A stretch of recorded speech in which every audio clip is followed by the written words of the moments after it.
हरे कृष्णा। शुद्ध भक्ति 3 अवस्थाओं में होती है: साधनावस्था, भावावस्था, प्रेम अवस्था। साधनावस्था में शुद्ध भक्ति के 2 लक्षण बताते हैं। अगर आप शुद्ध भक्ति कर रहे हैं तो शुद्ध कृष्ण भक्ति की बात हो रही है।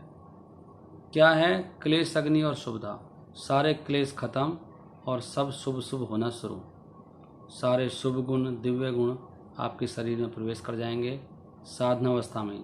साधना करना का मतलब है सुबह मंगला आरती करना, सुबह जल्दी भगवान के नामों का जप करना, भागवत अध्ययन करना और सेवाएं करना भगवान के लिए तन से, मन से, धन से, और जो गुरु के निर्देश हैं कोई पर्टिकुलर सेवा है वो पूरी करना। ये साधना भक्ति है। इससे आपको 2 गुण आ गए। लेकिन शुद्ध भक्ति है क्या?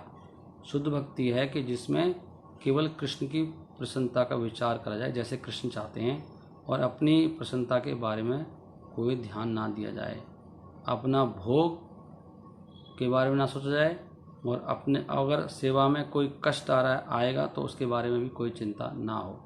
उसको बोलते हैं शुद्ध भक्ति। अन्य अभिलाषिता शून्यम ज्ञान कर्मादि अनावृतम। मोटे मोटे शब्दों में ज्ञान का मतलब है कि कष्ट से बचना, और कर्म का मतलब है कि कर्म करना अपने भोग के लिए। और फिर अनुकूलेन कृष्णानुशीलनम भक्ति उच्यते। कृष्ण के अनुकूल जो आचरण है वो शुद्ध भक्ति है। Very simple. अब इसमें पॉइंट ये आता है शुद्ध भक्ति मिलती कैसे है। शुद्ध भक्ति मिलती है एक शुद्ध गुरु के प्राप्त होने पर। जब प्रमाणिक गुरु के निर्देश में अगर हम चलते हैं तो उनकी कृपा से, उनके संग से ही शुद्ध भक्ति हम कर सकते हैं। गुरु कैसे मिलते हैं? कृष्ण कृपा से। तो इसलिए शास्त्रों में कहा गया है कि आचार्यवान पुरुषो वेदा। जिसका आचार्य होता है उसी को ज्ञान होता है। आचार्यवान, जिसका प्रमाणिक आचार्य होता है उस व्यक्ति को सारे वेद समझ में आते हैं।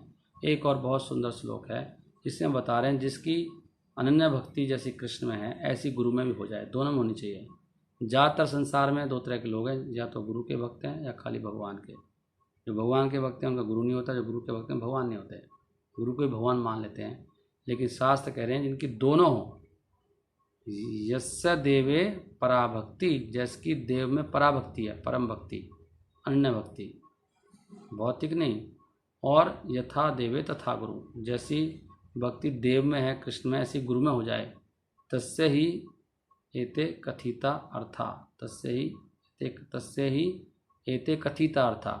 तो सारे अर्थ वेदों के जो ग्रंथ में जो भगवान के सारे अर्थ उसके हृदय में प्रकाशनते महात्मना, उसके हृदय में ही प्रकाशित होते हैं। दिव्य ज्ञान हृदय प्रकाशितो, दिव्य ज्ञान हृदय में सारा प्रकाशित हो जाता है।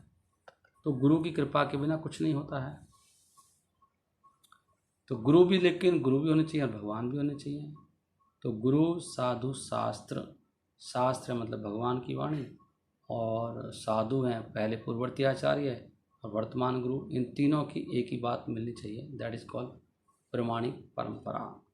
और ऐसा करने से फिर हमारे सारे कष्ट खत्म, ये दुखालयम जीवन खत्म, जहाँ पे मृत्यु है, बुढ़ापा है, बीमारी है, और फिर जन्म है, और फिर यहाँ पे बहुत सारे संघर्ष हैं जीने के लिए। कितने कष्ट हैं। एक जीव दूसरे जीव को कष्ट दे रहा है, देवताओं से कष्ट आ रहे हैं, नेचुरल आपदाएँ आती हैं, और शरीर कष्ट देता है, मन कष्ट देता है।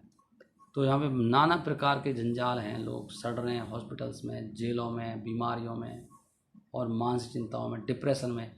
सारी समस्याएं खत्म, और ये भौतिक शरीर खत्म, एक दिव्य शरीर मिलेगा। भगवान के धाम में भगवान के साथ रहेंगे। भगवान को अपने भक्त बहुत प्रिय हैं, और भगवान अपने भक्तों के साथ रहते हैं। भगवान कहते हैं संत मेरे मुकुटमणि, मैं संतन का दास। भगवान भागवत में कहते हैं अहम भक्त पराधीन, मैं भक्तों के खुद स्वाधीन रहता हूँ। भगवान अपने भक्त के पीछे पीछे घूमते हैं। इसलिए जो प्रेम भक्ति उत्पन्न हो जाती है साधना भक्ति के प्रभाव से, पहले भाव भक्ति आती है, फिर प्रेम भक्ति। तो प्रेम भक्ति के 2 लक्षण हैं, सांद्रानंदा और श्री कृष्ण आकर्षणी।